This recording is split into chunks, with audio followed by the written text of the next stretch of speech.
Hello everybody and welcome to this new video where we'll be talking about hardware installation and more precisely the little sensor, the RPM sensor between your ESC and your motor in order to get the RPM rotational speed of your motor.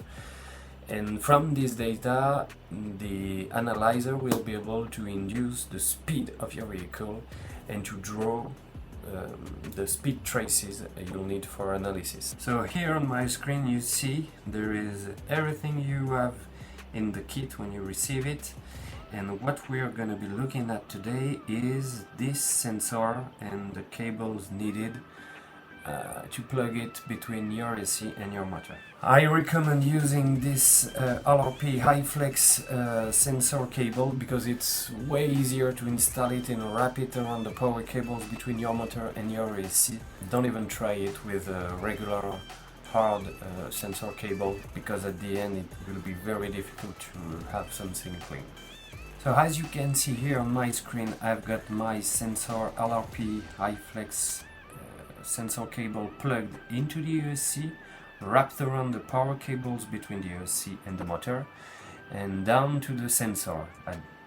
On the output of the sensor there is the short cable included in the TestLogger kit to go to the motor, and you have here the 3-pin cable also included in your TestLogger kit to go to the main device, the TestLogger. On the TestLogger side you have a special port to plug your RPM cable.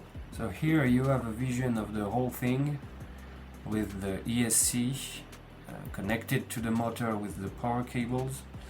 You also have the sensor cables connected to the sensor, which is also connected to the motor with the cable that is going to be plugged into the main unit.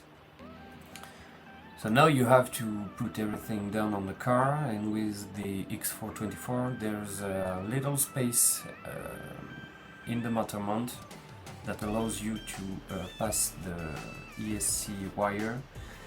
There is also spaces for the second cable here, which is the one that is going to be plugged into your TestLogger. So as you might see here, you have two cables behind the motor. The idea here is to put the sensor between the ESC and the motor, beneath the motor, down on the chassis, and then to place the ESC with a double-sided tape in order to maintain everything in place. When done properly, you see there is absolutely nothing touching or even near the belt, so you might be able to have something like this.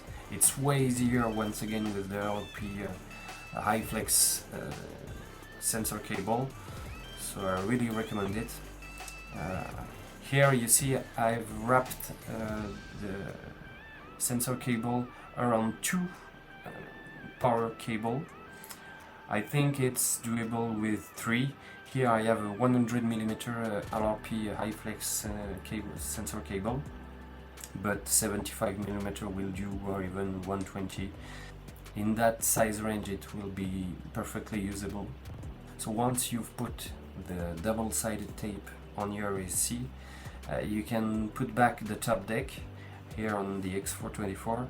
Make sure that the power cable are not touching the top deck so that it won't affect the flex of the car. And here you have the final installation of the RPM sensor. It's almost as if there is nothing going on in here on the car. And with the X424, since you are able to pass the cable, the ESC cable beneath the motor thanks to the motor mount cutout, there's not even a single cable above the motor, so it's a very clean installation, as you can see, and it's a very powerful sensor with really great data to analyze out of it. And you see here you have two cables coming out of the motor mount. The first one is the ESC cable. You need to plug it into your receiver as usual. And the other one is the data, RPM data, that is going to be recorded on the TestLogger main unit. Alright, thanks for watching and see you next time.